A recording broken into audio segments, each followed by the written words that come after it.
सर्ववेदान्त सिद्धान्त गोचरं तमगोचरं गोविन्दं परमानन्दं सद्गुरुं प्रणतोऽस्मि। प्रातःकालीन सत्ये আমাদের আলোচ্য বিষয় जगद्गुरु शंकराचार्य प्रणीत वेदांतेर प्रकरण ग्रंथ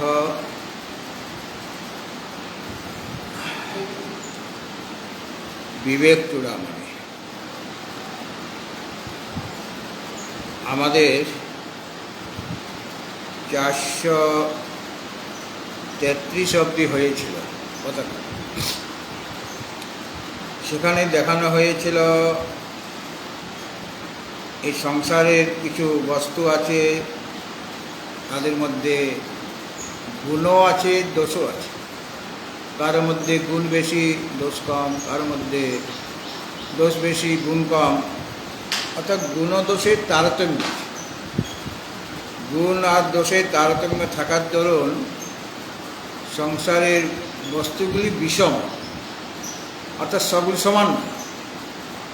কেউ একজন মানুষ মনে করুন সুস্থ শরীর, আরেকজন অসুস্থ শরীর, কেউ স্থূল তো কেউ কৃষক বা অন্যান্য পশু পক্ষী কীট পতঙ্গ ইত্যাদি, সকলের মধ্যে পার্থক্য আছে। অর্থাৎ জগতের মধ্যে বিভিন্নতা আছে, মানে বিষমতা আছে। এই বিষমতার মধ্যে যিনি সমকে দেখেন, এটাতে বলা হয়েছে বিনাশশীল পদার্থের মধ্যে অবিনাশী তত্ত্ব অনুসূত হয়ে আছে। গীতাতে বলা হয়েছে, ত্রয়োদশ অধ্যায়ে বলা হয়েছে যে বিনাশশীল যত পদার্থ, সমস্ত পদার্থকে মানে ব্যক্ত করে রেখেছেন একটি তত্ত্ব, সেটা হলো অবিনাশী তত্ত্ব।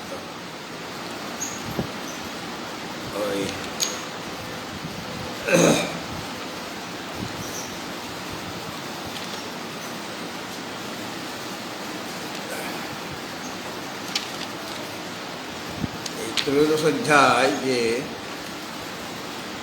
ক্ষেত্র বিভাগ যুগ রয়েছে, এখানেই বলা আছে যে যত বিনাশশীল পদার্থ আছে তার মধ্যে অবিনাশী তত্ত্ব তিনি অনুসূত হয়ে আছেন। শ্লোকটা কত নম্বর?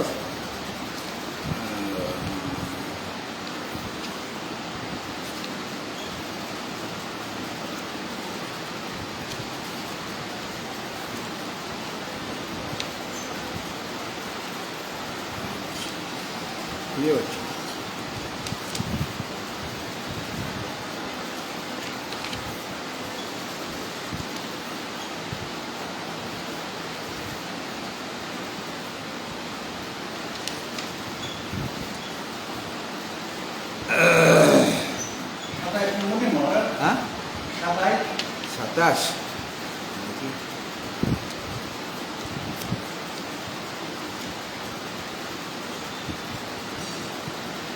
হ্যাঁ 28 27। সমং সর্বেষু ভূতেষু, এই যে বলো, এই যে বলতে বলছেন, গীতা শ্লোকটা বলতে বলছেন। সমং সর্বেষু ভূতেষু, বলো, তিষ্ঠন্তং পরমেশ্বরং বিনাশাৎ বিনাশ্যন্তং ইয়া পশ্যতি সপশ্যতি।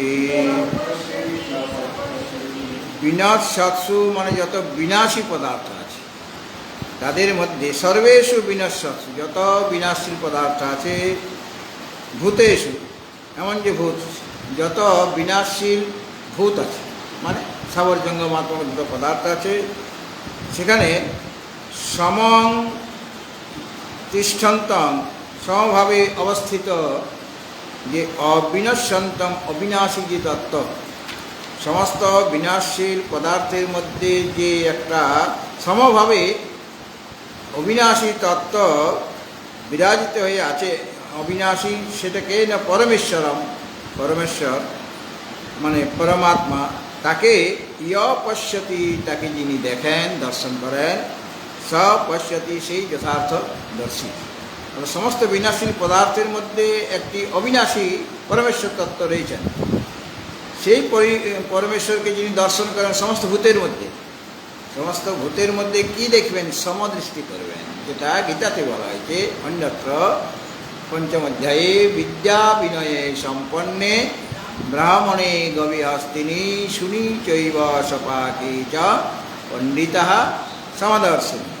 অর্থাৎ সমস্ত বিনশ্বৎসু সর্বেষু ভূতেষু সমং তিষ্ঠন্তং, সমভাবে অবস্থান করছেন, সমানভাবে।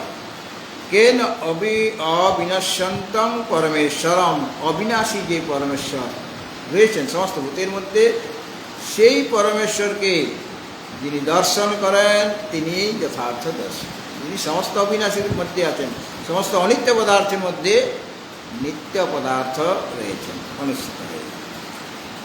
তো সেটাই এখানেও বলা হলো অন্যরকমভাবে, যে জগতে যে সমস্ত পদার্থগুলি আছে সব বিষম, মানে একটার সাথে একটা মিল নাই।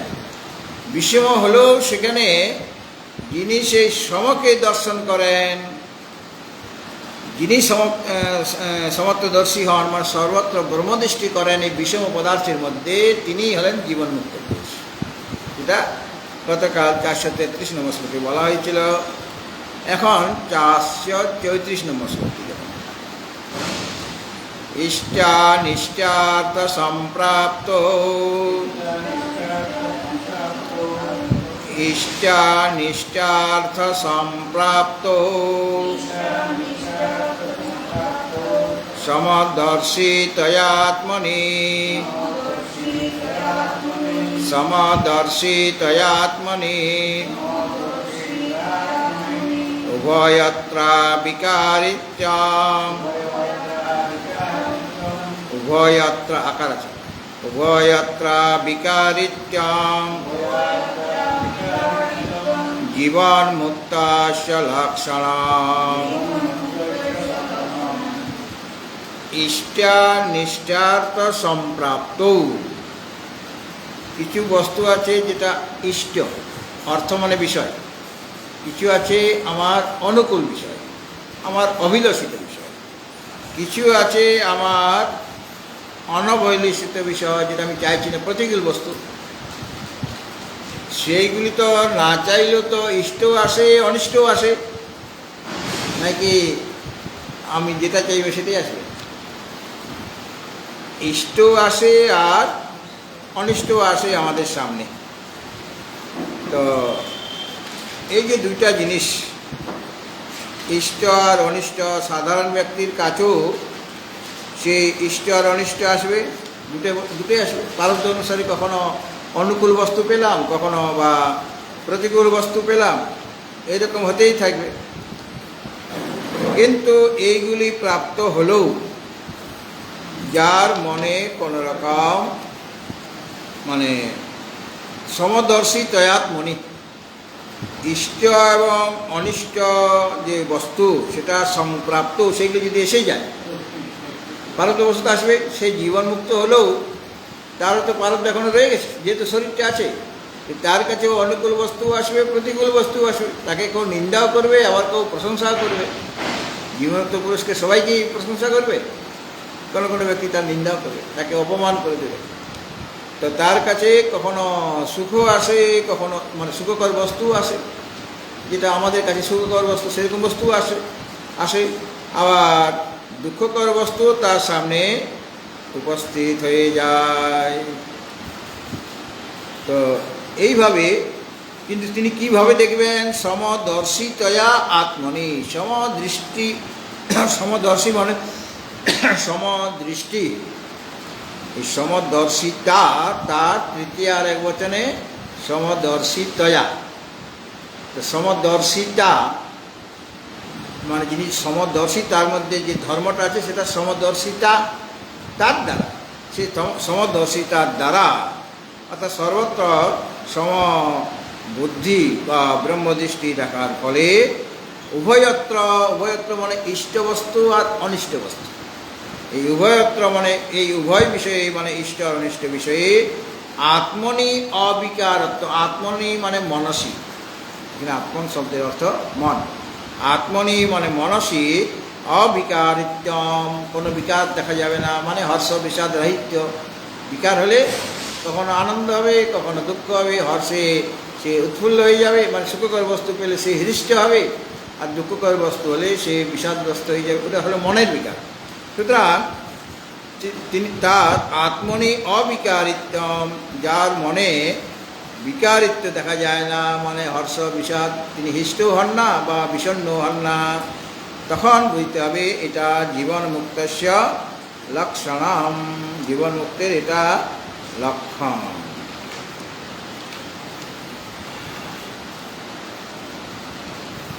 আর গীতা তো এগুলি আছে আর কি বিভিন্ন জায়গায়, যে ওগুলি সব তার কাছে সমান। যেমনভাবে দ্বাদশ অধ্যায়ে ভক্তের লক্ষণ বলতে গিয়ে ভগবান বলেছেন, হ্যাঁ হ্যাঁ হ্যাঁ হ্যাঁ, সন্তুষ্ট সততং যোগী যথাত্মাদুল নিশ্চয় ময়ার্পিত মনোবুদ্ধি যোমৎ ভক্ত সমীপ্রিয়। আবার সমশত্রু চ মিত্রে চ তথা মানাপমান, এটা সমদৃষ্টি, মানে শত্রুর মধ্যেও তিনি সমকে দেখছেন। শত্রু আর মিত্র সমান মানে কি, শত্রুর মধ্যেও যিনি আছেন, মিত্রের মধ্যেও তিনি আছেন। শত্রু চ মিত্রে চ, শত্রুর মধ্যেও সমবুদ্ধি আর মিত্রের মধ্যেও সমবুদ্ধি, তথা মানাপমান, মানও সম্মানও সেই সমবুদ্ধি, অপমানও সেই সমবুদ্ধি। শীত উষ্ণ সুখ দুঃখ, শীত উষ্ণ দুটো পরস্পর বিরুদ্ধ জিনিস, শীত উষ্ণ সুখ দুঃখ এইগুলো হচ্ছে দ্বন্দ্ব। এই সংসারে দ্বন্দ্ব সর্বদাই আছে। দ্বন্দ্ব মানে ঝগড়া, দ্বন্দ্ব মানে ঝগড়া, বিবাদ। তো বিবাদটা আছে, সুখও থাকবে দুঃখ থাকবে। তুমি একজনকে রাখবে আরেকজন রাখবে না তা বললে হবে, তাহলে সংসারের বাইরে তোমাকে যেতে হবে। সংসারে থাকতে গেলে সুখ দুঃখ থাকতে হবে। সংসার মানে যদি বলে না আমি দ্বন্দ্ব চাই না, তাহলে তুমি সংসার থেকে বেরিয়ে যাও। পরম পিতা যদি বলে তুমি, আমি তো সংসারের জন্য দ্বন্দ্ব করে রেখেছি, এই লাভ ক্ষতি দ্বন্দ্ব, জয় পরাজয় দ্বন্দ্ব, মান অপমান দ্বন্দ্ব, শীত উষ্ণ দ্বন্দ্ব, গ্রীষ্ম বর্ষা দ্বন্দ্ব, তাই না? বলে না এই সমস্ত দ্বন্দ্ব ফন্দ্ব আমার চাই না, বলে তাহলে তুমি সংসার থেকে বেরিয়ে যাও। সংসার থেকে বেরিয়ে যাও মানে কি, তুমি মুক্ত হয়ে যাও। সংসার থেকে বেরিয়ে যাও মানে কি, মানে যেখানে যাবো সেটাই তো সংসার। আমি যদি বলি আরেকটা ঘরে যাব, এই পৃথিবীতে থাকবো না, আমি অন্য জায়গায় যাব, ভূবলোকে চলে যাব, জনলোকে চলে যাব, সেটাও তো সংসারই, ভগবানের সংসার কি না? তাহলে তোমাকে সংসার থেকে বার করতেই পারছে না। যদি বলে আমাকে যদি সংসার থেকে বার করে দিতে হয়, তাহলে আমাকে মুক্ত করে দাও। বিশ্বম্ভর ভরত্বং মাং বিশ্বত্বং বিশ্বম্ভর ভরত্বং মাং বিশ্বস্যাদ্বা বহিষ্কুরু এতয় উভয়োর সমর্থোষি তেজ বিশ্বম্ভরাৎ বিদম। একজন ভক্ত আর কি ভগবানের কাছে মানে নালিশ করছে বা অনুযোগ বা প্রতিবাদ করছে। সবাই তো সব ভগবানের কথা মেনে নেবে না, তো একজন অনুযোগ করছে, বলে তোমার নাম বিশ্বম্ভর খুব ভালো নাম, এইরকম নাম এই সর্বত্র পাওয়া যায় না, আপনার নাম খুব সুন্দর, বিশ্বম্ভর, মানে সমস্ত বিশ্বকে আপনি ভরণ করেন, এই জন্য তো আপনার নাম বিশ্বম্ভর, নিজেই নামটা আপনি রেখেছেন। তো বিশ্বম্ভর, হে বিশ্বম্ভর, তোমার নামটা যদি বিশ্বম্ভর হয়, তাহলে ভর ত্বং ত্বং মান, আমাকে আমার ভরণ পোষণ তুমি করো, আমার যা যা দরকার সব তুমি দাও, তোমার নাম বিশ্বম্ভর।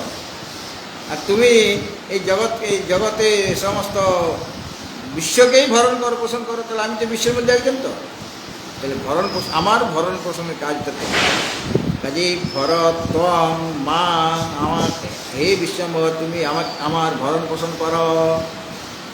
বলে আমার অনেক সন্তান, আগে কম সন্তান ছিল, ভরণ পোষণ করতাম, এখন অনেক সন্তান হয়েছে। তাছাড়া তোমরা বড় হয়েছে, শিশু ছিলে যখন তখন দেখাশোনা করেছি, বড় হয়েছে, খুব কে খাও, ফুটে খাও মানে তোমার এবারে চড়ে খাও, তোমরা বড় হয়েছে, সবসময় পিতা মাতার অধীনে তোমরা থাকবে নাকি? তোমরা এখন ইয়ে করো, নিজের তো নিজে বুঝে নাও, কতদিন আর তোমাকে বসিয়ে বসিয়ে খাওয়াবো? বলে বিশ্ব সাতপা বহিষ্কুরু, তাহলে আমাকে বিশ্ব থেকে তাড়িয়ে দেন, জগৎ থেকে। তুমি যদি বলবে তোমার ভরণ পোষণ করবো না, তুমি নিজেরটা দেখো, তো নিজেরটাই দেখছি, আমাকে আগে তো সংসার থেকে ভাগিয়ে দাও। বিশ্বের সাত বা বহিষ্কুরু, এই বিশ্ব থেকে আমাকে বহিষ্কুরু, বহিষ্কার করো আমাকে। বলে ওটা তো পারবে না। এমনি সাংসারিক পিতামাতা তার ছেলে মেয়েদের বহিষ্কার করতে পারে, ত্যায্যপুত্র করতে পারে, কিন্তু আমার সেই ক্ষমতা নেই। আমি কাউকে সংসার থেকে বার করে দিতে পারি না। কেন সংসার থেকে বাইরে বার করলে সে বেচারি থাকবে কোথায়? তার থাকার জায়গায় তো নেই। তোমার ঘর থেকে চলে গেলে তোমার ছেলেটা আরেকজনের ঘরে গিয়ে থাকবে, ওটা নেই, অন্য কোনো ঘরে গিয়ে থাকবে। কিন্তু এখানে ছাড়িয়ে ত্যাগ করে দিলে, তোমাকে যদি ত্যায্যপুত্র করি, তাহলে তোমার থাকার কোনো জায়গা পাওয়া যাবে না। তার মানে তোমাকে তাহলে সংসার থেকে মুক্ত করে দিতে হবে। এটাই করো। উভয়র অসমর্থ, সেই যদি কোনোটাই করতে পারবো না, ভোগও দিতে পারবো না, অপবর্গও দিতে পারবো না।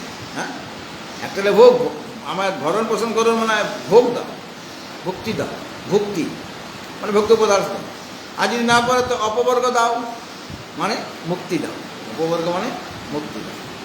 ভোগা ধর্মার্থ মোক্ষদে দেবী নারায়ণী নমস্তুতে। ধর্ম, ধর্মার্থ মোক্ষ দিয়ে দিবি। ধর্ম, অর্থ আর মোক্ষ তুমি দিয়ে থাকো। হয় ধর্ম দাও, অর্থ দাও, নাই তো মোক্ষ দাও। তো এখানে আর ভরণ পোষণ করো, অথবা সংসার থেকে বাইরে বার করে দাও। উভয়র সমর্থ, সেই যদি এই দুটার মধ্যে কোনো কাজেই তুমি যদি করতে পারবে না বলো, তাহলে তেজ বিশ্বম্ভরা বিধান, এই তোমার যে সুন্দর নামটা না, আজ থেকে তুমি এটা ত্যাগ করবে। এই নামটা বলে দাও, এটা আমার আজ থেকে আমি এই নামটা ত্যাগ করিলাম। ওই নোটারি ক্লাবে এটা বলতে হবে, কোর্টে গিয়ে বলতে হবে যে এটা আমি ত্যাগ এফিডেভিট করে বলতে হবে। তার মানে ভগবান আমাদের ভক্তিও দেন, আমাদের মুক্তিও দেন। তিনি তার কাছে ভোগ চাইলে মানে যে যথা মাং প্রপদ্যন্তে তাং তথৈব ভজাম্যহম মম বর্তমানুবর্তন্তে মনুষ্যা পার্থ সর্বশ। তাহলে সর্বত্র সমবুদ্ধি রাখতে হবে। ইষ্টবস্তু সেটা আমাদের কাছে অনুকূল, অনিষ্ট বস্তু আমার কাছে প্রতিকূল, মানে আমি এটা চাইব না। ইষ্ট বস্তু আমরা চাই, সাধারণ ব্যক্তি তারা ইষ্ট বস্তু চায় আর অনিষ্ট বস্তু চায় না। কিন্তু যিনি জীবনমুক্ত পুরুষ, তার কাছে ইষ্টও যা অনিষ্টও যায়, দুটার মধ্যে কোনো পার্থক্যই তারা দেখেন না। কেননা প্রকৃতপক্ষে তাদের কাছে ইষ্ট তো একজনই, পরমাত্মা। তাছাড়া তার আর কোনো ইষ্ট নাই। পরমাত্মাই সত্য, তিনিই তার অভিলষিত, তিনিই তার স্বরূপ। বাকি যত তোমার সাংসারিক ভাষাতে যেটাকে ইষ্ট বা অনিষ্ট বলছে, সেটা সব তো অনিত্য। ইষ্টটাও অনিত্য, আর অনিষ্টটাও অনিত্য, ইষ্টটাও মিথ্যা, অনিষ্টও মিথ্যা। কাজে তার কাজে দুটো সমান হয়ে যাবে কি না? জীবনোক্ত পুরুষের কাছে তার এখন শরীর আছে, কিন্তু সেই অবস্থাতেও সে তার কোনো ইষ্টই নাই, আসলে অভিলষিত কোনো বস্তুই নেই। কি চাইবে সে? সে যাকে পেয়েছে, ইয়ং লব্ধা চা পরং লাভং মন্যতে না দিগং তথা যস্মিন স্থিত না দুঃখে না গুরু না আপনি বিচার। কাজে অন্য কিছু তো সে লাভ করতে চাইবে না। ইষ্ট বস্তু লোকে চায়, তার তো চায় না। আর অনিষ্ট বস্তু আমরা দূর করতে চাই সাধারণ ব্যক্তি, কিন্তু তার কাছে কি দূর হবে? দূর তো হয়েই আছে, সব তো মিথ্যা। তিনি একমাত্র সত্য, তার মধ্যে কোনো অনিত্য বস্তু নাই, মানে মিথ্যা পদার্থ তার মধ্যে থাকতে পারে না। সুতরাং তার কাছে ইষ্ট যা, ইষ্টের মূল্যও যা, অনিষ্টের মূল্যও তা। যেটা গীতাতে বলা যায় সমলোষ্ট্রাস্ম কাঞ্চন। লোষ্টের মূল্য যা শীতবর্গ পুরুষের কাছে, একটা পাথরের মূল্যও তাই, আর একটা কাঞ্চনের মূল্যও তাই। মানে লোষ্টের মধ্যে সেই সমকে দেখেন, লোষ্টের অসমে মানে পাথরের মধ্যে সেই সমাবুদ্ধি আছে তার, আর কাঞ্চনের মধ্যেও সমবুদ্ধি। কোনো পার্থক্য তাদের কাছে নেই বলে ওই যারা জীবনোক্ত পুরুষ তাদের লক্ষণ এটা বলা হলো যে ইষ্টা নিষ্ঠ নিষ্ঠার্থ, অর্থ মানে বিষয়, ইষ্টানিষ্টার্থ সম্প্রাপ্ত, ইষ্ট এবং অনিষ্ট যে বস্তু সেটা সংপ্রাপ্ত মানে সম্যক রূপে প্রাপ্ত হলেও সমদর্শিতয়া, যেহেতু তাদের মধ্যে জীবনমুক্ত পুরুষের কাছে সমদর্শিতা আছে, সেই সমদর্শিতার ফলে মানে তারা হলেন সমদর্শী ব্যক্তি, মানে সর্বত্র সমকে দর্শন করেন, মানে ব্রহ্ম দর্শন করেন, সম মানেই ব্রহ্ম। এই সমদর্শিতা তার গুণটা আছে বলে তার জন্য উভয়ত্র মানে ইষ্ট আর অনিষ্ট এই দুটা পদার্থে আত্মনি অবিকারত্ব, ওই দুটা পদার্থে এসে গেলেও আত্মনি মানে মনসী অবিকারিত্যং মানে হর্ষ বিষাদ রাহিত্যং, এটা হলো জীবন মুক্তস্য লক্ষণম। এটা জীবন মুক্ত পুরুষের লক্ষণ। তো তুমি যদি জীবন মুক্ত হতে চাও তাহলে এইরকম হতে হবে যে ওখানে গেলে না সাধুদের কি অসুবিধা, অমুক আশ্রমে ভান্ডার হচ্ছে, আজকে তো 500 টাকা করে দক্ষিণা, আমার তো পেট খারাপ, আমি যাবো না ভেবেছিলাম যে কত যাবো না, যখনই শুনলাম 500 টাকা ভালোভাবে আমি তৈরি হয়নি, ছুটলাম 500 টাকা দক্ষিণা। তাহলে 500 টাকা দক্ষিণার জন্য আমি ছুটে চলে গেলাম, আমার শরীর খারাপ থাকুক বা না থাকুক, তাহলে কি এটা জীবনমুক্ত পুরুষের লক্ষণ হলো? তোমার কাছে 500 টাকাও যা, 100 টাকা তার, আর যদি কেউ না দেয় সেটাও সে। হ্যাঁ, এইরকম ভাবটা যদি আসে তবে সে জীবনমুক্ত হতে পারবে। কিছু কিছু বৈরাগ্যবান মানে সম্প্রদায় আছে, বৈরাগী সাধু। হ্যাঁ, এই যে উত্তরকাশী খুব দেখা যায়, হরিদ্বারও আছে। এক জায়গায় দিচ্ছে আম দিচ্ছে, মানে ভান্ডারায় একাদশী দিনে আম দেবে, 50 টাকা করে টাকা দেবে, 50 টাকা। তো আমি তো ওটা নিয়ে আসছি, তারপর দেখি কয়েকজন বৈরাগী সাধু আসছে। আমি स्वामी जी ये आश्रम में जाइए और वह आज एकादशी है, आम दे रहे हैं और दक्षिणा 50 रुपये दे रहे हैं। और अब उत्तर दिल मुझे नहीं चाहिए, दक्षिणा भी नहीं चाहिए और फल भी नहीं चाहिए, क्योंकि हम वैरागी हैं, ये दक्षिणे के लिए हम छूटेंगे नहीं कहीं, और पैसा रुपये हम छूते भी नहीं बोले दिल।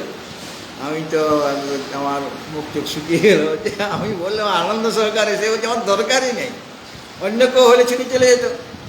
তো এই যে ইষ্ট আর অনিষ্ট প্রাপ্তিতে সাধারণ ব্যক্তি ইষ্ট প্রাপ্তি তার হর্ষ হয়ে যায়, আর অনিষ্ট প্রাপ্তি যদি হয়ে যায় তাহলে তার মনে কষ্ট হয়। আমি তো চাইনি ওই বস্তুগুলি, কিন্তু এসে গেল আমার কাছে।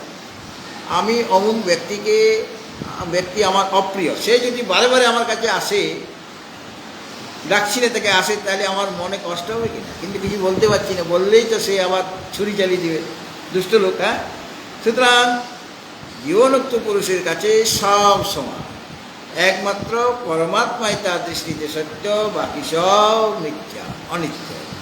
এই জন্য ইষ্টানিষ্টার্থ সম্প্রাপ্ত, ইষ্ট বিষয় বা অনিষ্ট বিষয় এসে গেলেও সমদর্শিতা থাকার জন্য, তার মধ্যে সমদর্শিত মানে সম বুদ্ধিতা রয়েছে, সমদর্শন করার মতো, সর্বত্র সমদর্শন করার মতো যোগ্যতা রয়েছে।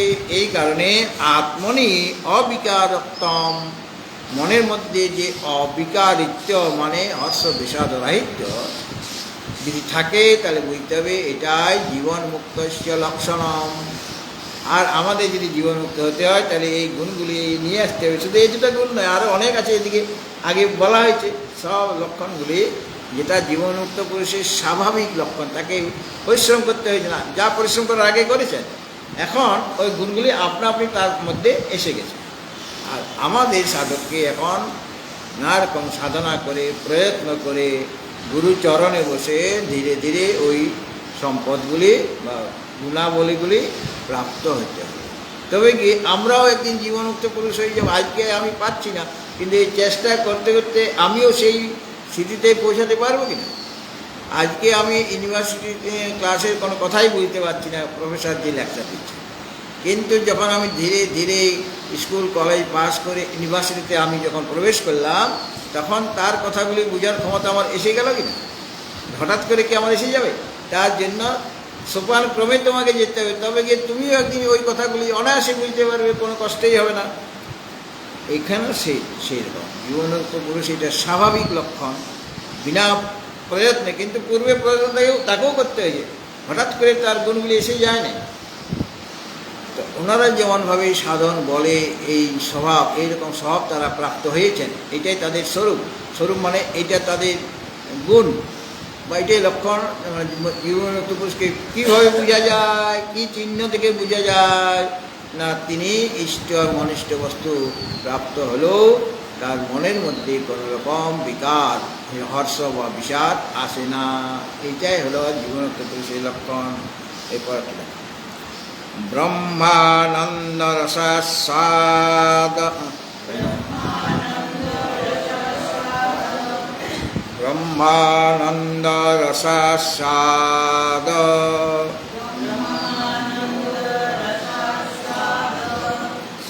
সাদা বলো, ব্রহ্মানন্দ রসাস্বাদা সপ্ত চিত্ততয়া যতে অন্তর্বহিরভিজ্ঞান,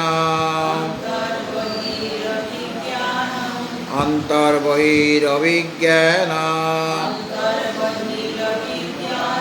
জীবন মুক্তস্য লক্ষণম। ব্রহ্মানন্দ রসাস্বাদ, রসাস্বাদ আসক্ত চিত্ততয়া মানে আছে। ব্রহ্মানন্দ রূপ যে রস, ব্রহ্মানন্দ রূপ যে রস মানে আনন্দটা একটা রসের সাথে তুলনা করা হচ্ছে, কিন্তু আখের রসমুদ্র সেরকম ব্রহ্মানন্দ হচ্ছে একটা রস। আবার রস মানেও আনন্দ, রসও বৈষম, তিনি রসস্বরূপ মানে আনন্দ স্বরূপ। এই যে ভগবান শ্রীকৃষ্ণের যে রাসলীলা হবে, কার্তিক মাসে রাস পূর্ণিমাতে রাসলীলা হয়। রাসলীলাটা কি?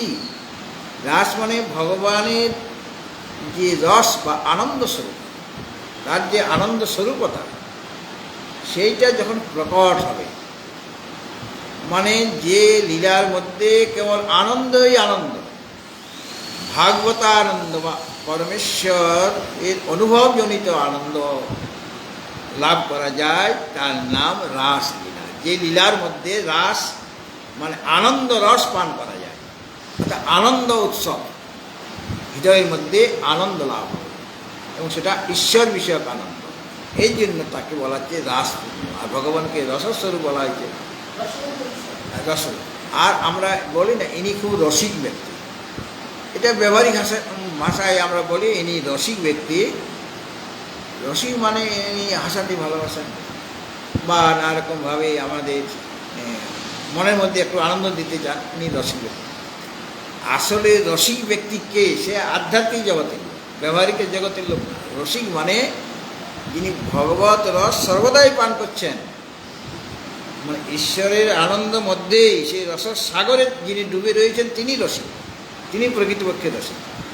মানে তিনি এই রসের মধ্যেই আছেন, মানে আনন্দের মধ্যে আছেন, রসের বাইরে তিনি যাচ্ছেন, মানে আনন্দের বাইরে তিনি যাচ্ছেন। যেখানে নিরানন্দ সেখানে তিনি নাই। আর আনন্দটা আছে কোথায়? সেই নিত্য পদার্থের মধ্যে আছে, অনিত্য পদার্থের মধ্যে আনন্দ নেই, এটা তিনি জানেন।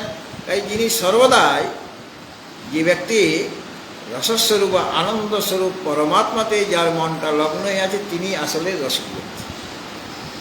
কেন? সেই রসস্থ হয়ে আছে, মানে সর্বদাই আনন্দে তিনি পরিপূর্ণ হয়ে আছেন।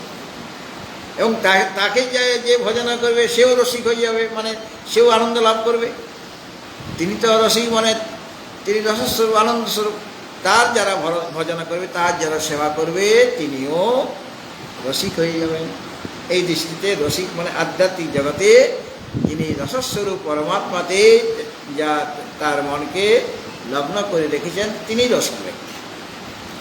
তো এখানে বলছেন ব্রহ্মানন্দ রস আস্বাদ, ব্রহ্মানন্দ রূপ রসের যে আস্বাদ, সে আস্বাদনে আসক্ত চিত্ততয়া, যার চিত্তটা আসক্ত হয়ে আছে, এটা সমাজবদ্ধ করে। ব্রহ্মানন্দ রসাস্বাদ, রসাস্বাদাসক্ত চিত্ততয়া, অর্থাৎ ব্রহ্মানন্দ রূপ যে রস, এই রসের আস্বাদনে যার চিত্তটা আসক্ত হয়ে আছে, সেই চিত্ততয়া ওইরকম চিত্ত যার আছে আর কি, চিত্তটা আসক্ত থাকার দরুন যতই শব্দের ষষ্ঠীর এক বচন বা পঞ্চমীর এক বচন হয়, যতই মানে সন্ন্যাসীর বা যত্নবান যে সাধক, যিনি যত শব্দের অর্থ ধাতু তো ক্রিয়াপদ, যত চেষ্টা করে, তো যিনি চেষ্টা করছেন, যে সাধক চেষ্টা করছেন যত্নবান, অন্তর বহি অভিজ্ঞান, ভিতরে এবং বাহিরের জ্ঞানাভাব, ভিতরের এবং বাহিরের জ্ঞানাভাব, বাহ্য এবং আন্তর বিষয়ক জ্ঞানের অভাব আছে। মানে বাহ্য বিষয়ক জ্ঞান আর আন্তর মানে আভ্যন্তর বিষয়ক জ্ঞান, সেই জ্ঞানের অভাব আছে তাদের। আত্মজ্ঞান তার আছে, কিন্তু এটা তো বিষয়ের, সব বিষয়ের জ্ঞান। এটা বাহ্য বিষয়ক জ্ঞানটা কি আর আন্তর বিষয়ক জ্ঞানটা কি পরে বলছি। তো সন্ন্যাসী মানে জ্যোতির মানে সন্ন্যাসীর, অর্থাৎ যারা জ্ঞাননিষ্ঠা সম্পাদনে যত্ন করছেন, যত্নশীল সাধক, তিনি ব্রহ্মানন্দ রসের আস্বাদনে বা অনুভবে যার চিত্তটা আসক্ত, ব্রহ্মানন্দের রস আস্বাদন করবার জন্য যার চিত্তটা সেখানে আসক্ত হয়ে আছে, আসক্ত থাকার দরুন যে বাহ্য এবং আন্তর বিষয়ক জ্ঞানের তার অভাব আছে, থাকাতে যদি অভাব থাকে তবে বুঝতে হবে ওটা জীবন মুক্তির লক্ষ্য। তো জীবন শীতপ্রজ্ঞ, এটাও বলা যায় যে শীতপ্রজ্ঞ বা জীবনমুক্ত পুরুষ, তাদের মন কোথায় থাকে? সর্বদাই মানে নিরন্তর আত্মচিন্তনেই মগ্ন থাকে, আত্মারই চিন্তন করে, অন্য কিছু চিন্তনই করে না, ব্রহ্মচিন্তনেই তারা লেগে আছে। লেগে থাকার ফলে যেহেতু সর্বদাই এরকম সাধক ব্রহ্মচিন্তনেই মগ্ন হয়ে থাকেন, তার ফলে তিনি পরমানন্দ রসের অনুভব করেন, ব্রহ্মানন্দ রসের আস্বাদন গ্রহণ করেন। ব্রহ্মানন্দ থেকে মনকে সরিয়ে এনে অন্য বিষয়ে তারা দিতে সক্ষম নন। সেখানে যে আনন্দ, বিষয় খেয়ে আনন্দটা পাবে, আমি যেখানে থাকলে পরে আনন্দ পাবো, তাহলে সেখানেই আমি থাকার চেষ্টা করি। যেখানে আমার আনন্দ নেই, আমি এমন একটা জায়গাতে গেলাম, সেখানে আমি খুব কষ্টে ছিলাম, সেখান থেকে আরেকটা জায়গায় গেলাম, সেখানে শুধু আনন্দই আনন্দ, তাহলে ওই জায়গাটা ছেড়ে কি আমি আগের জায়গাতে ফিরে আসবো এই কষ্ট ভোগ করার জন্য বা দুঃখ ভোগ করার জন্য? আসবো না। যেমন ঠিক সেরকমভাবে যারা ব্রহ্মানন্দ রসের আস্বাদন বা অনুভব যারা করেছেন এবং সেই আনন্দ অনুভব হয়েছে, তারা ব্রহ্মানন্দ রসের আস্বাদন করেছে, কাজে সেখান থেকে কি সেই জ্যোতি বা সাধক ব্রহ্মচিন্তনে যে মনটা লগ্ন হয়েছিল, সেই মনকে কি সরিয়ে এনে বিষয়ের দিকে আবার আনবে কি? বিষয়ের দিকে কেবল দুঃখই দুঃখ, সেখানে তো আনন্দ নেই। আর মনটা যেখানে ছিল সেখানে কেবল আনন্দই আনন্দ। সুতরাং ওই আনন্দকে ত্যাগ করে মন কি অন্য কোনো বিষয়ের চিন্তন করবে? সাংসারিক যে বিষয় তার চিন্তা করবে? সে আগে করেছিল চিন্তা, সেখানে সে সামান্য আনন্দ পেয়েছে, দুঃখের মাত্রাটাই বেশি। কিন্তু এখন দেখতে পেলেন গুরুর আদেশ মতো, উপদেশ মতো তিনি ব্রহ্মচিন্তনে মগ্ন হয়ে গেলেন এবং এই ধীরে ধীরে অভ্যাস করতে করতে সে ব্রহ্মানন্দ রসের অনুভব করছেন, তার চিত্ত ওখানেই আসক্ত হয়ে আছে। যে চিত্তটা ব্রহ্মানন্দে আসক্ত হয়ে আছে, সেই চিত্ত কি কোনো কারণে বিষয়ের দিকে ধাবিত হবে? আগে আমার চিত্তটা বারে বারে এই শব্দাদি বিষয়ের দিকে ধাবিত হয়ে যাচ্ছিল, এখন আর ধাবিত হবে না। কেন? এখন আনন্দের আস্বাদন পেয়ে গেছে, আমার মনটা পেয়ে গেছে। সুতরাং ওই মন ব্রহ্মানন্দ থেকে সরিয়ে এনে বিষয়ের চিন্তন করতে বললে সে করবে না, কেন? তার দুঃখ হবে। কে পায়ে পড়ে গায়ে পড়ে ওই দুঃখ পেতে চায়? তো কেননা ব্রহ্ম যেখানে আনন্দটা পাওয়া যাচ্ছে, তিনি নিত্য, তিনি সত্যস্বরূপ, তিনি আত্মা। আর অন্য যে বিষয় সেগুলি সবটা মিথ্যা এবং অনিত্য, জড়, এরকম ধারণা তার একদম নিশ্চিত হয়ে আছে যে একমাত্র পরমাত্মাই হলেন নিত্য, তিনি চেতন, তিনিই আনন্দ স্বরূপ, বাকি সব অনিত্য, জড় এবং দুঃখ স্বরূপ। এটা তার ধারণাটা একদম দৃঢ় হয়ে আছে।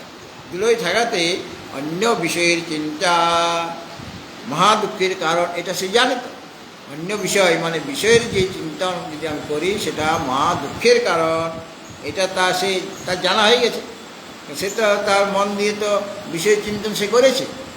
বিষয় চিন্তন যে সে আগে করেনি তা না, আগে বিষয় চিন্তন করেছে, তার একটা অনুভূতি আছে। কি পেয়েছে বিষয় থেকে? অনিত্যম অসুখম লোকম এবং প্রাপ্য ভজস্বম, এই অনিত্যতা আছে, জ্বর আর দুঃখ আছে তার কাছে। যে যাবে সব ও প্রসাদ বিতরণ আছে। সংসারের যে বিষয়গুলি সেই প্রসাদেরই প্রসাদ বিতরণ। এসো আসো আসো আসো, তুমি কোন দুঃখটা নেবে বলো? এই দেখো এখানে এই ভালো দুঃখ আছে, নিয়ে যাও। এইখানে দেখো শব্দজনিত দুঃখ, এটা নেবে। আর ওই শব্দজনিত দুঃখটা আরও একটু গাঢ়, মানে ঘন ঘন করা হয়েছে, এটা নেবে। তো এইভাবে সে দুঃখ বিলাচ্ছে, হ্যাঁ, এবং সে দুঃখ নিজেও পেয়েছে। কিন্তু আরেক জায়গায় গিয়ে দেখে সেখানেও প্রসাদ দেওয়া হচ্ছে, সেখানে শুধু আনন্দই আনন্দ, আনন্দই আনন্দ। সেই প্রসাদ ছেড়ে দিয়ে কেউ কি ওই দুঃখের প্রসাদ নিতে যাবে? সেটা রাস্তায় এসে যেখানে সেখানে দুঃখ পাওয়া যাচ্ছে। আর আনন্দের দোকানটা একটাই আছে আগরতলাতে, একটাই। আর দুঃখের দোকান অনেকগুলি আছে, যেখানে যাবে সেখানে দুঃখ। বাজারে যাবে দুঃখ, তুমি রাস্তায় চলবে দুঃখ, তুমি গাড়িতে চলবে দুঃখ। কিন্তু এমন একটা দোকান আছে আগরতলার মধ্যে যেখানে গেলেই আনন্দ, গেলেই আনন্দ। সেটা হলো যেখানে তোমার বেদান্ত বিচার হবে, বেদান্ত চিন্তনের পদ্ধতি শেখানো হচ্ছে, সেখানেই কেবল আনন্দ, অন্য জায়গায় কোথাও আনন্দ পাওয়া যাবে না। সুতরাং অন্য বিষয়ে চিন্তাটা মহা দুঃখের কারণ, সেটা তার জানা আছে। অতএব অন্তরের, এই যে অন্তর আর বাহির বলা হলো, এখানে বলা হলো না যে অন্তর বহির অভিজ্ঞান। অন্তর আর বাহির, অন্তর মানে অন্তরের যে মানস কামনা, মনে মনে আমি যে কামনা বাসনা করছি, সেটা অন্তরের জিনিস, সংকল্প অধ্যবসায় ইত্যাদি। এগুলির জ্ঞানের অভাব আছে, আন্তর বিষয়ের জ্ঞানের অভাব। এই যে এখানে বলা হলো না অন্তর বহির অবিজ্ঞান। অবিজ্ঞান মানে বিজ্ঞানের অভাব, মানে অন্তর বিজ্ঞানের অভাব কীরকম? যে অন্তর যে মানস বাসনা, মানস কামনা বা সংকল্প বা অধ্যবসায়, সেইগুলি, সেই বিষয়ক জ্ঞানের অভাব আছে।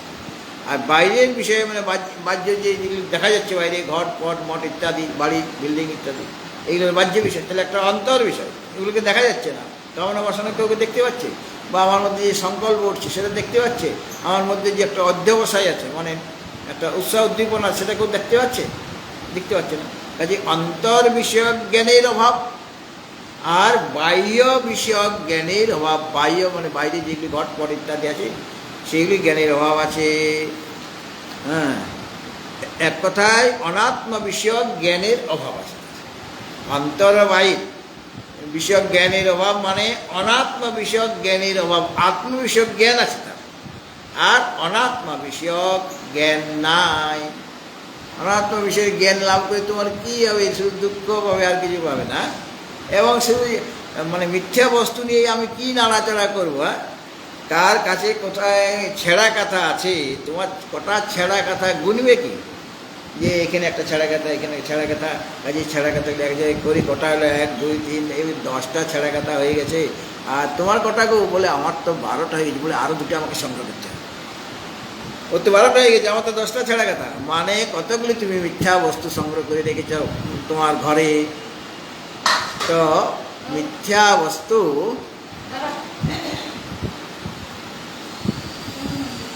তো মিথ্যা বস্তুর তার জ্ঞান নাই, মিথ্যা বস্তু বিষয়ক জ্ঞানের অভাব। আর সত্য বস্তুর জ্ঞান তার আছে। হ্যাঁ, এইটাই হলো জীবন মুক্ত পুরুষের লক্ষণ। অর্থাৎ ব্রহ্মানন্দ রস আস্বাদনে যার চিত্তটা আসক্ত থাকার জন্য, সেই জ্যোতি বা সন্ন্যাসী যিনি যত্নশীল সাধক, তার অন্তর বহির অভিজ্ঞান, অন্তর বিষয়ক এবং বহির বিষয়ক জ্ঞানের অভাব। মানে অন্তর বিষয়ক মানে কামনা বাসনা সংকল্প ইত্যাদি, আর বহির বিষয়ক মানে বাহ্য যেটা চোখের সামনে দেখছি ঘটপট ইত্যাদি, এই জ্ঞানের অভাব আছে। মানে অনাত্ম বিষয়ক জ্ঞানের অভাব। অনাত্ম বিষয়ক জ্ঞান তার নাই। কী জ্ঞান আছে? আত্ম বিষয়ক জ্ঞান আছে। তো আত্ম বিষয়ক জ্ঞান আছে জীবনাত্ম পুরুষের, কিন্তু অনাত্ম বিষয়ক জ্ঞান নাই। মানে সেটা জানার তিনি চেষ্টাই করছেন না, বা সেটা পাওয়ারও চেষ্টা করছেন না। কেন? ওগুলি অনাত্মা। অনাত্মা হলো মিথ্যা। সেই মিথ্যা বস্তুকে ত্যাগ করে সত্যকেই লাভ করতে হবে। সত্যকে মিথ্যা জড়িয়ে রেখেছে আসলে। সত্য তার চারপাশে মিথ্যা একদম আস্তে আস্তে তাকে গিলে রেখেছে, মানে আবৃত করে রেখেছে। তোমাকে মিথ্যাগুলিকে হটাতে হবে। মিথ্যা হটে গেলে, সরে গেলে, তবে গিয়ে দেখবে ভিতরে সত্য বস্তু বসে আছে। তো মিথ্যা যত অনাত্ম, সব মিথ্যা। অনাত্ম পদার্থ একটা একটা করে তো আমি বেছে বাদ দিতে পারবো না। ওটাকে 5 ভাগে ভাগ করে নিলাম: অন্নময়, প্রাণময়, মনোময়, বিজ্ঞানময়, আনন্দময়, বা ত্রিবিধ শরীর, স্থূল, সূক্ষ্ম এবং কারণ শরীর। এইগুলিকে বাদ দাও বিচারপূর্বক। আমি অন্নময় কোষ নই, আমি প্রাণময় কোষ নই, বিজ্ঞানময় আনন্দময় কোষ নই। অন্নময়, প্রাণময়, মনোময়, বিজ্ঞানময় আর আনন্দময়, এই 5টা কোষ, এগুলো সব অনাত্মা। এগুলো সবই অনাত্মা। সে অনাত্মাকে বাদ দাও বিচারপূর্বক, যেটা আমি হতে পারি না, এটা আমি হতে পারি না। যেটা বাদ দেওয়ার পর অবশিষ্ট রইল সেটাই আমি। তাহলে অনাত্মাকে বাদ দেওয়া হচ্ছে। অনাত্মাকে বাদ না দিলে আত্মা তার ভিতরে বসে আছে। একজন ম্যাজিক দেখাচ্ছেন, স্কুলে অনেক সময় ম্যাজিক দেখানো হয়। হ্যাঁ, ম্যাজিক জানো, দেখেছি কখন? স্কুলে ম্যাজিক দেখেছো? তো আমরা বাচ্চা বয়সে, তখন তো বাচ্চা মানে কত প্রাচীন যুগ বুঝতে পারছে তো। সেই মনে করো 62, 63 এইরকম, 1900। তো একজন ম্যাজিশিয়ান দেখাচ্ছে যে একজনের কাছ থেকে সোনার আংটি নিল। তোমার কাছ থেকে একটা সোনার আংটি, দামি জিনিস সেটা। তারপর আরেকজন মহিলাকে ডেকে নিয়ে আসলো ওই থেকে, মানে ছাত্রীকে ডেকে নিল। আরেকজন ছাত্রীকে নিল সোনার ইয়েটা, আংটিটা। আর আরেকজন ছাত্রীকে ডেকে বলছে, দেখো এই রুমালের মধ্যে আমি ওই তোমার দিদির সোনার আংটিটা রাখলাম, তারপরে তুমি এটা ধরো। রুমালটা দিল, তার মধ্যে সোনার আংটিটা আছে। বলে, ধরো, তুমি তোমার হাতে সোনার আংটিটা আছে তো? বলে, হ্যাঁ হ্যাঁ, আমি ধরে রেখেছি। তারপরে উনি একটা ঝটকা টান দিলেন, কোথাও কিছু নেই। তারপরে বললো, এই সোনার আংটিটা কোথায় রেখেছো তুমি? খুব দামি জিনিস, খুঁজে দাও, নাই তো ও আবার পুলিশে খবর দিয়ে দিবে, তোমাকে তো আবার থানায় নিয়ে চলে যাবে। এই ভয় দেখাচ্ছে। সেই বাজারে কান্নাকাটি করেছে, না আমি নিই না, এইটা আমি ধরেছিলাম, তখন তার আংটি ছিল, আপনি টান দেওয়ার পর কোথায় চলে গেলে বুঝতেই পারছি না। ঠিক আছে দেখি কোথায় আছে আংটিটা, তো ওকে দিতে তো হবে, ওর কাছ থেকে আমি চেয়েছিলাম তো ওকে দিতে হবে। তখন তার যে অ্যাসিস্ট্যান্ট, সে বিরাট একটা ট্রাঙ্ক নিয়ে আসলো। তো ট্রাঙ্কটা খুলছে, তার ভিতরে আরেকটা ছোটো ট্রাঙ্ক, তার ভিতরে আরেকটা ছোটো ট্রাঙ্ক, এইভাবে করতে করতে একটা কৌটা বেরোলো। একটা কৌটার মধ্যে একটা ডিম রয়েছে, হাঁসের ডিম আছে। সেইটাকে ভাঙলেন তিনি। ভাঙার পর দেখা যাচ্ছে আংটিটা বেরিয়ে আসছে। এটা হলো ম্যাজিক। আমার একজন গুরু ভাই ছিলেন, সেই ম্যাজিক দেখিয়ে গুরুদেবের কথাগুলি, গুরুদেবের যে দার্শনিক তত্ত্বগুলি তিনি ব্যাখ্যা করতেন। এই ম্যাজিক দেখিয়ে, ম্যাজিকের সাহায্যে আধ্যাত্মিক প্রশ্নের উত্তর তিনি দেন। তার স্বামী স্ত্রী ছিলেন, তোমরা দেখো না, অনেক আগের, আমি দেখেছি দুজনকে, আমিও ম্যাজিক দেখেছি। তো ওনারা এরকম করতেন। উনি দেখাতে চাইছেন যে যেটাকে আমরা হারিয়ে ফেললাম, ওই সোনার আংটি খুব মূল্যবান, হারিয়ে ফেলেছি, সে আছে কোথায়? ওই বাক্সের ভিতরে বাক্স, বাক্সের ভিতরে বাক্স, একটার পর একটা বাক্স খোলা হচ্ছে, মানে 4টে বাক্স খোলা হয়ে গেল। তারপরে শেষের বাক্সটা, পঞ্চম বাক্স, সেখানে আংটিটা রয়েছে, ছোট্ট একটা কৌটার মধ্যে আংটিটা রয়েছে। তাহলে 5টা কোষ বাদ দিলে, উনি বুঝাচ্ছেন তখন যে আমাদের যে পঞ্চকোষ, এই অন্নময় কোষ, উনি ম্যাজিশিয়ান যিনি আমাদের গুরু ভাই ছিলেন, এরকম বুঝাতেন যে আমরা এটা নই। অন্নময় প্রাণময় বাদ দিয়ে ভিতরে একদম যিনি আছেন, যার পরে আর কোনো কোষ নাই, যার কোনো আর আবরণ নাই, তিনি সেই আত্মা। তাকেই জানতে হবে, তাকেই লাভ করতে হবে। তাকে লাভ করলে আর আমাদের আর কিছু লাভ করার বাকি। এইভাবে তিনি স্বামী স্ত্রী, তার দুজনে গীতা জানেন, একজন গীতা ভারতী, ওই যে তার পত্নী গীতা ভারতী, আর স্বামী সে ম্যাজিক দেখাচ্ছে আর পত্নী এটা ব্যাখ্যা করছে। সরোজ মুখার্জি ছিল, আর ম্যাজিশিয়ানের নামটা আমি ভুলে গেছি, আর সরোজ মুখার্জি ছিল। দেখলেও দেখতে পারো, গীতা দিয়ে দেখে তুমিও দেখতে পারো। আর ওনার স্বামীর নামটা ভুলে গেছি। আর ওনার এই ছেলে আমাদের কলকাতা আশ্রমের অ্যাডভোকেট, মানে ওকালতির দিকটা উনি দেখেন না। হ্যাঁ, তরুণদা নয়, তরুণদা তো না, ওটা আরেকজন, ও তো মুখার্জি ছিল। তরুণদা তো ওদের সাহা টাইটেল, উনি আরেকজন ছিলেন। তো ওনার স্বামী স্ত্রী এইভাবে ব্যাখ্যা করতে ম্যাজিক শেষের দিকে। তারপর আমাকে একদিন অপমান করলো। কীরকমভাবে আমার অপমান, মানে আমাকে একটু রসিকতা করলো যে তাস দিয়ে করছে, তাস খেলতে বলে একটা টানুন টানুন, তো আমার হাতে বিবিটা উঠে আসে। বলে, ও মহারাজ, আপনি এটাই নিলেন শেষ পর্যন্ত? আপনি কী করেন? আপনি লোকের বিবিকে ধরে রেখেছেন এখানে। না দেখি সেই বিবি তাসটা আমার কাছে আছে। বলে, এরকম করবেন না আমার। তা বলছে, না না মহারাজ, ভুলে আমি এরকম বলাটা আমার ঠিক হয় না। হ্যাঁ, যাই হোক, এইভাবে ওই ওটা দেখাচ্ছেন যে যিনি ব্রহ্মানন্দ রসের অনুভব করেছেন সে কি আর বিষয়রস পান করবে? বিষয়রসে কোনোদিনই পান করবে না।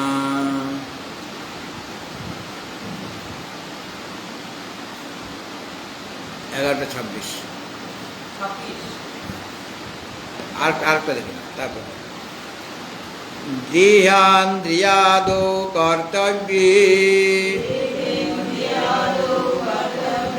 মহাহং ভাববর্জিতঃ মমাহং ভাববর্জিতঃ ঔদাসীন্যেন ইয়াস্তিষ্ঠেৎ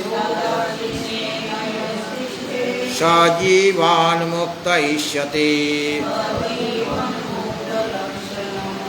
দেহ ইন্দ্রিয় আদৌ, দেহ ইন্দ্রিয় আদি এদের কর্তব্যে, মানে কর্তব্য কর্মে মম অহং ভাব বর্জিত, আমি আর আমার যে ভাব, মম মানে আমার, অহং মানে আমি এবং আমার এই অভিমান শূন্য, অর্থাৎ দেহ প্রভৃতিতে আমার আমি ভাব আর আমার ভাব কীরকম হয়? যখন বলছি আমি মানুষ, তখন শরীরটাকে দেখেই তো আমি মানুষ বলছি। শরীরটার যে আকার, তাতে এটা মানুষের আকার, এই যে মানুষ। আর আমি স্থূল, কাকে স্থূল বলছি? স্থূল শরীরটাকে বলছি। আমি কৃষ, শরীরটাই কৃষ। আমি ক্ষুধার্থ, তখন ইন্দ্রিয়ে এসে গেল, এই প্রাণের ক্ষুধার পিপাসা।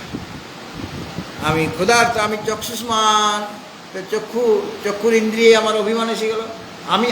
আমি অভিমানটা আসলো। তাহলে কখনো শরীরে অভিমান, অহং মনুষ্য, আমি অহং স্থূল। আর যখন বলছি অহং ক্ষুধার্ত, তখন প্রাণে অভিমান। আর যখন বলছি আমি সুখী দুঃখী, তখন মনে অভিমান হয়ে গেল না? 6টা যে উর্মির কথা বলা হয়েছে, একটা হলো জরাব্যাধি, স্থূল শরীরের হয়। আর একটা হচ্ছে ক্ষুধা পিপাসা, ওটা প্রাণের ধর্ম। আর সুখ দুঃখ মনের ধর্ম। তাহলে এই যে 6টা উর্মি, মানে জরাব্যাধি, ক্ষুধ পিপাসা আর সুখ দুঃখ, এই 6টা উর্মির মধ্যে আমার কোনো উর্মিই নেই। আমার ক্ষুধা পিপাসাও নাই, আমার জরাব্যাধিও নাই, আমার সুখ দুঃখও নাই। কেন? আমি তো শরীর নই যে জরাব্যাধি থাকবে, স্থূল শরীর নয়। আমি তো প্রাণ নই যে আমার ক্ষুধা পিপাসা থাকবে, ওটা সূক্ষ্ম শরীরে দেওয়া। প্রাণটা সূক্ষ্ম শরীরের অঙ্গটা। আর আমার যে সুখ দুঃখ, আমার যে সুখ দুঃখ আছে, সেটা কার ধর্ম? মনের ধর্ম, সেটাও সূক্ষ্ম শরীরের ধর্ম। সুতরাং দেহ ইন্দ্রিয় আদৌ যে অহং ভাব এবং মম ভাব। অহং ভাবটা কীরকম? অহং মনুষ্য, অহং স্থূল, অহং ক্ষুধার্ত, অহং পিপাসার্থ, অহং সুখী, অহং দুঃখী, অহং চক্ষুষ্মান, এইগুলি অহং এই দেহ ইন্দ্রিয় প্রভৃতিতে হচ্ছে। আর আমার কখন হয়?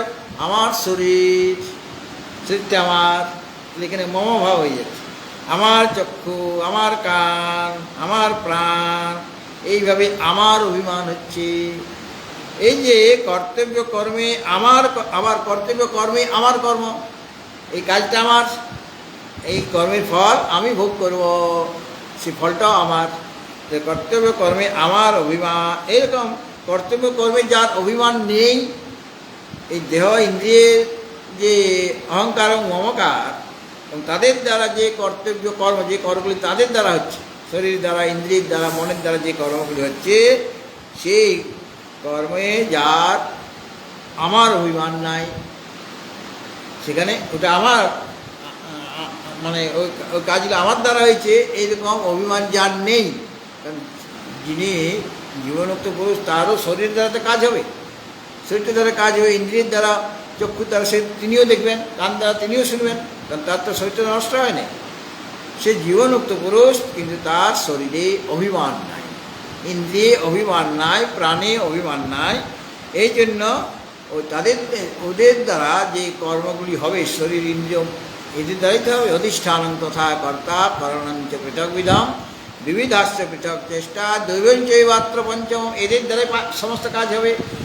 তাদের দ্বারা যে কর্মগুলি হচ্ছে, সেই কর্মে যার অভিমান নেই, ওটা আমার দ্বারা হয়নি, তিনি হচ্ছেন ওটাতে উদাসীন্যে নতিষ্ঠিত, উদাসীনভাবে মানে অসঙ্গভাবে থাকেন, তিনি জীবন মুক্ত বলে কথিত হয়ে থাকেন। অর্থাৎ যে ব্যক্তি উদাসীন কাকে বলে আসে, দুই পক্ষে ঝগড়া হচ্ছে, বিচার করতে হবে, বাদী আর প্রতিবাদী, যে দুজনের মধ্যে কোনো একটা নিয়ে বিবাদ আছে, তো তার মধ্যে বিচারক থাকেন, সে দুই পক্ষের কথাই শুনবে। আরেকজন আছেন উদাসীন, সে কোনো পক্ষকে আশ্রয় করছে না, কোনো পক্ষকে সে আশ্রয় করছে না। আরেকজন আছেন বিচারক, সে মধ্যস্থ, সে দুই পক্ষের কথা শুনছে এবং যেটা যার ঠিক হবে তাকে সেই ন্যায়টা দিবে তিনি। আর কয়েকজন নিয়ে তিনি বিচার করছেন। আরেকজন উদাসীন হয়ে আছেন, সেখানেই বসে আছেন, কিন্তু বাদী পক্ষকেও গ্রহণ করছেন না, প্রতিবাদী যে বিবাদী বা প্রতিবাদী, তার সাথেও তার কোনো আসক্ত নাই, তিনি উদাসীনভাবে আছেন। তো এই যে উদাসীন মানে অসঙ্গ, মানে বাদী পক্ষর মধ্যেও তিনি নাই, আর প্রতিবাদীর পক্ষও তিনি নাই, তাকে তো উদাসীন বলা হয়। তার মানে তিনি অসঙ্গ, মানে বাদীর প্রতিও তার আসক্তি নাই, আর প্রতিবাদীর প্রতিও তার আসক্তি নেই।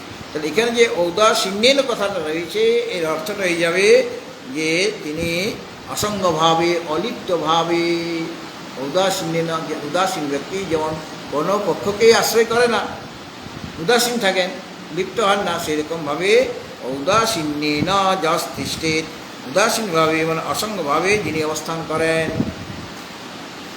তাকেই বলা হচ্ছে তিনি এই জীবনমুক্ত পুরুষ বলে অভিহিত হয়ে থাকেন। অর্থাৎ জীবন মুক্তের যে তার শরীর আছে, ইন্দ্রিয় আছে, আর সেখানে আমি আমার অভিমান অর্থাৎ অধ্যাসটা তার নিবৃত্তি হয়ে গেছে। সাধারণ ব্যক্তি সেখানে তার আমি আমার আছে, অর্থাৎ শরীরের প্রতি, শরীরের মধ্যে আত্মার অধ্যাস, আত্মার মধ্যে শরীরের অধ্যাস, এরকম হওয়ার ফলে আমি আমার বোধ হচ্ছে শরীরে, শরীরটা আমি কেন বলছি, ওখানে আত্মাতে শরীরের অধ্যাস হয়ে গেছে, বা আত্মাতে শরীরের অধ্যাস, বা শরীরে আত্মার অধ্যাস। শরীরে আত্মার অধ্যাস হলে শরীরকে তখন চেতন বলে মনে হবে, আত্মার ধর্মটা সেটা শরীরে এসে যাবে। এইভাবে যিনি অসঙ্গভাবে অবস্থান করেন, মানে ওই জীবনমুক্তের পুরুষের যে শরীর ইন্দ্রিয় প্রভৃতিতে তার এই অহংকার আর মমকারটা নাই। শরীরটার মধ্যে অভিমানে শরীরটা যে আমার এই বোধটাও নাই, শরীরটি আমি এই বোধও নাই, আর শরীরটা আমার এই বোধও নাই, অর্থাৎ তার অধ্যাসটা দূর হয়ে গেছে জ্ঞানের ফলে। অতএব শরীর থাকলেও শরীর আদির বিষয়ে তার কোনো আসক্তি ভাব নেই, তিনি অসঙ্গভাবে অবস্থান করেন, এবং তার কর্ম, শরীর আদির দ্বারা যে কর্ম হয়, সে কর্ম তার অহংকার বা মমকার থাকে না। এটা এই কর্মের আমি কর্তা, বা এটা এই কর্মের ফল আমার ভোগ্য, এইভাবে তার অহংবোধ বা মমত্ববোধও থাকে না। তাকে এখানে বলা হয়েছে জীবন মুক্ত পুরুষ। ঠিক আছে, এবং থাক 436 পর্যন্ত হলো, এটা মনে রাখবে, পরে আবার এদিক থেকে আরম্ভ করতে হবে। হ্যাঁ, এবারে কিন্তু অনেক আগের থেকেই শুরু করে ফেলেছে, মানে অনেক আগের থেকে, মানে যতদূর হয়েছিল গতবারে 2023-এ যেখানে সমাপ্ত হয়েছে তার আগের থেকেই আমরা ধরেছি, ধরে ভালোই হয়েছে, সেগুলি একটু আলোচনা হয়ে গেছে।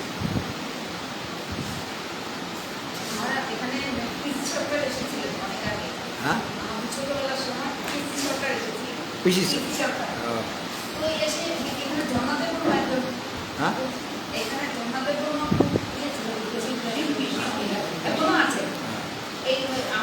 সামনে এরকম অর্ধেক করে দিল, একটা কেটে দিল, নিয়ে গেল। আমি তো বলছি সত্যি মারা গেল, মা একটু করে নাস্তা পেয়েছিল।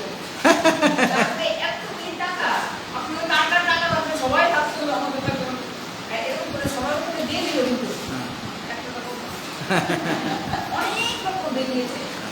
আমাদের এই খুব চাপ। আচ্ছা, এখন কি হবে?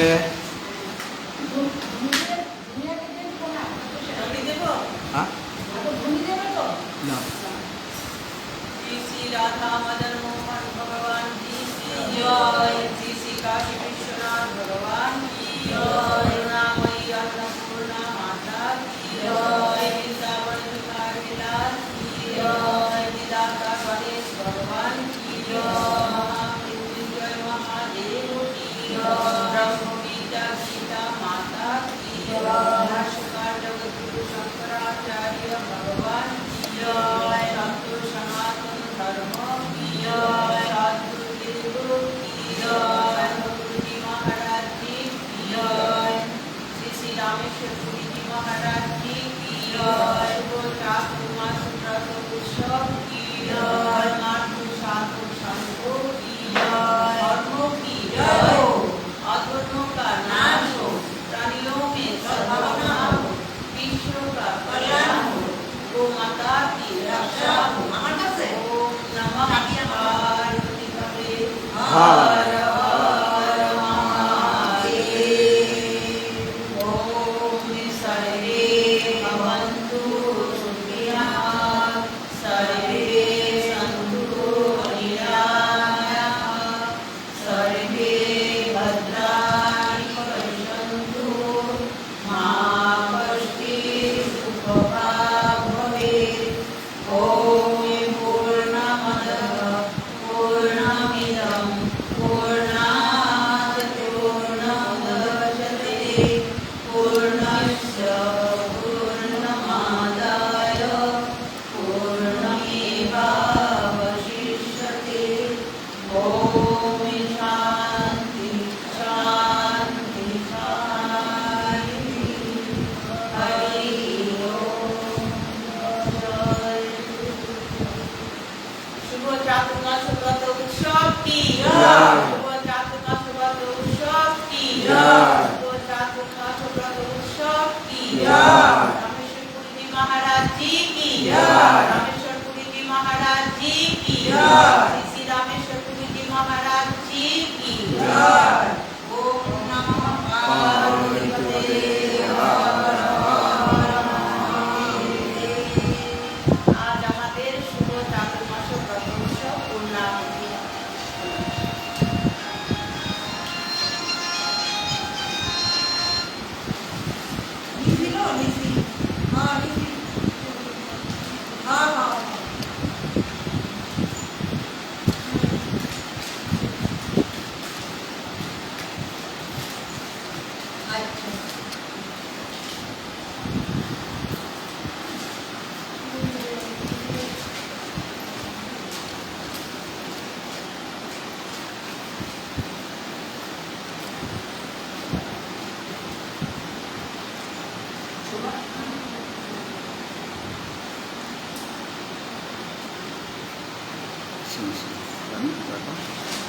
এখন কি করা আছে সেটা করি না, তো থাকবো। আচ্ছা ঠিক আছে,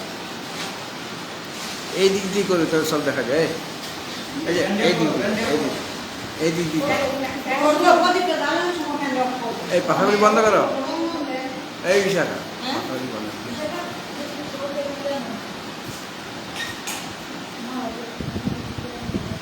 ওইটা খুলে না, ওইটা খুলে না, খোলো।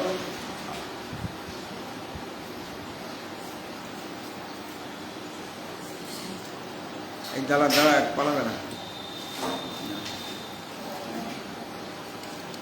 তাড়াতাড়ি করো। তাড়াতাড়ি কেন? না এদিকে আমার এই ডাটা শেষ হয়ে যাবে। বয়সে তাড়াতাড়ি করতে হয়।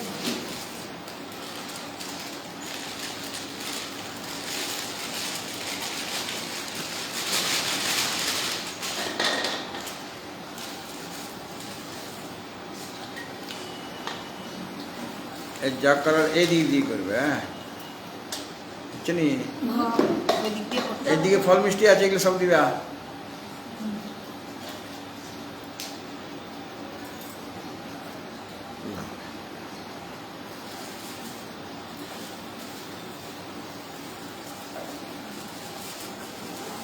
আজ চাতুর্মাস্য ব্রতের পূর্ণাহুতি।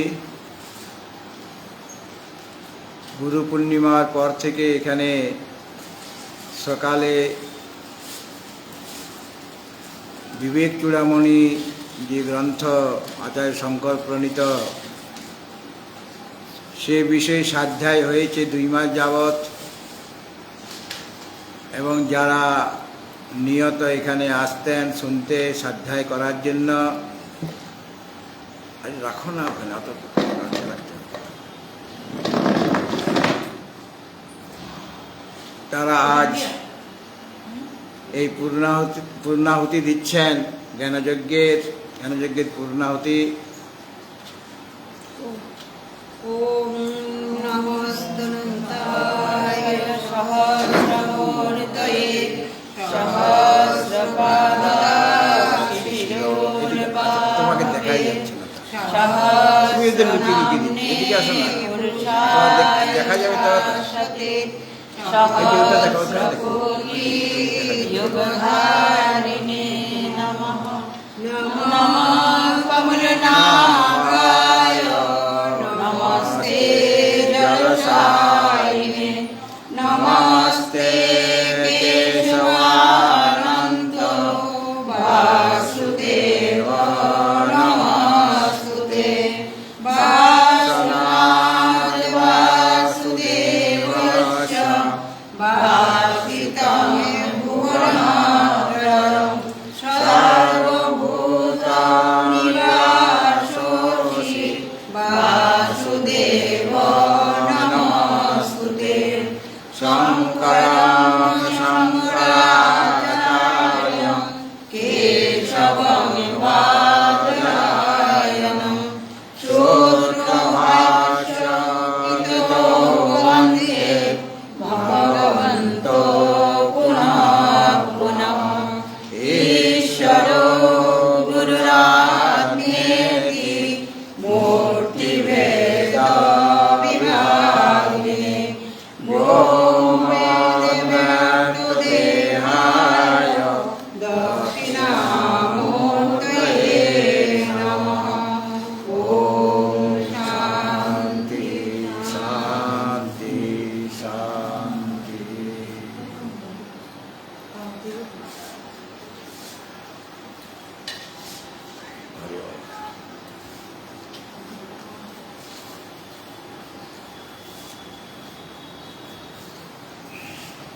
সবাই তার পেছনে একটা ছবি তুলে দিই। আর শুনো, ওই প্রসাদ আছে, সবাইকে দাও। প্রসাদ আপনার হাত দিয়ে প্রণাম করবে সবাই, আপনি নিজে দিয়ে দিন। এগুলো করো তুমি, সাহায্য করো। খুলে দিন, আপনি প্রণাম করলে আপনি ওইদিকে মিষ্টি আছে না, আমি আমি আমি আর রসের জিনিস শুবো নাই। না শুবেন না, ওইটা শুবেন না, আমি একটু ঘরগুলি শুই। একটা এটা আমি শুই না। দিয়ে দিন না, আপনি একটা প্রণাম করবে সবাই। আরে রসের জিনিসগুলো বার করো, এদিকে দাও। বড় দিকটা দিকে ফিরেন।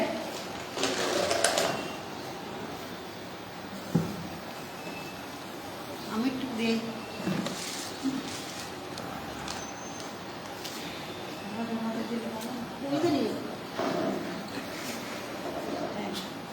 বুঝছি নি? আচ্ছা আরতি এটা প্রণাম এটা দাও সবাই। আরতি করবি নি? আচ্ছা এটা পরে, এটা শেষ হোক, আরো কি হবে তো? শেষ হয়নি তো। তাড়াহুড়া করছেন কেন? কোথাও যাবেন নাকি? মিষ্টিতে ঢুকিয়ে দিচ্ছি তো। না ঢুকাইনি, নিচে কভার আছে। সকলের পক্ষ থেকে চাতুর্মাসের ব্রত তোমার উৎসবের মুখটা দেখা যাচ্ছে। সামান্য প্রাণ এদিকে আসো। আমাদের চাতুর্মাসে সবার পক্ষ থেকে আশ্রমে হ্যাঁ। ক্ষুদ্র প্রণামী চাতুর্মাসের আহা, দক্ষিণ। হরি ওম, হরি ওম।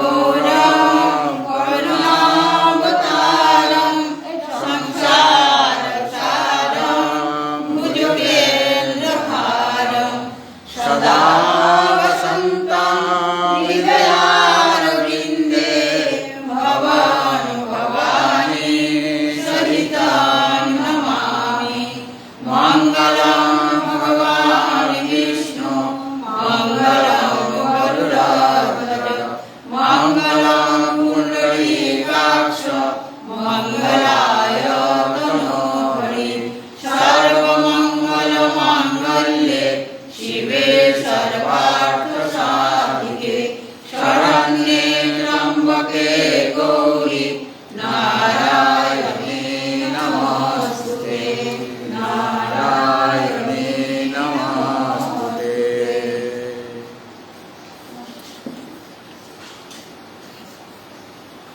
ওইটা ছিল আলাদা, সেটা না দিয়ে তুমি ও ওইটা এটা দাও, এখানে দাও রসগোল্লাটা, তোমরা এটা দিবে, আমার ফলটা দিয়ে দিবে।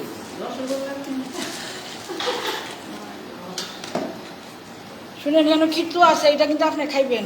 কিটা খিরতুয়া ভিতরটা ওইখানে রাখো না, তুমি এইদিকে নিয়ে এসো, রসগুলি আমার গায়ে দিবে। রসগুলি গাই যাব। আচ্ছা এগুলি পরে বলতো এটা মিষ্টি দাও, মিষ্টি দাও। প্রসাদগুলি পরে দিন, আমরা একটা ছবি তুলি। আগে ছবিটা তুলি না, দেওয়ার জন্য ছবি আছে। খালি নিজের ভাতটা খালি করতো। আসল কথা বুঝে। একটু দিয়ে দাও, বাবুদা, ওইদিকে দাও। একটা ছবি আচ্ছা এইটাকে ইয়ে করো। তুলে দিয়ে ছবি। চিত্রা তুলে একটা, বাদলটা তুলে একটা, বাদলটা দাঁড়াইব কে তুলছে? এটাকে বন্ধ করবো, এটা বন্ধ করবো। থাক না। এটা থাকো। আচ্ছা, বাবা। আচ্ছা থাক।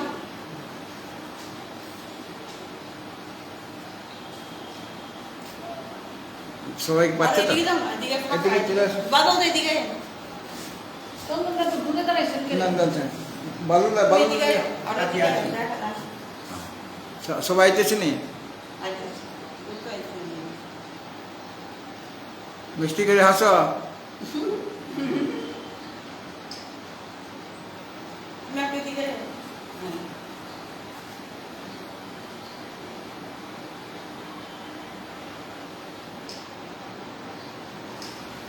ঠিক আছে, তুমি দাঁড়াও, আয়া। তুমি আর এখানে টিপ দিতে। হ্যাঁ, হ্যাঁ। সবাই মিলে। দেখো, তুমি ব্যাগটা লইছো, তো দৌড়াদৌড়ি এই করে। ভাই আমি যে একটা কেমন লাগবে? এই উপরে দাও। আইনি সবাই। আরে তুমি তো ওই ক্যামেরাটাকে এই, বন্ধ করে রেখেছো। আইসে, আইসে, সবাই আইসে। যেটা খুশি, এটা ঠিক। তোমার আঙ্গুলটাই দেখা যাচ্ছে, আঙ্গুলটাই দেখা যাচ্ছে। ঠিক আছে?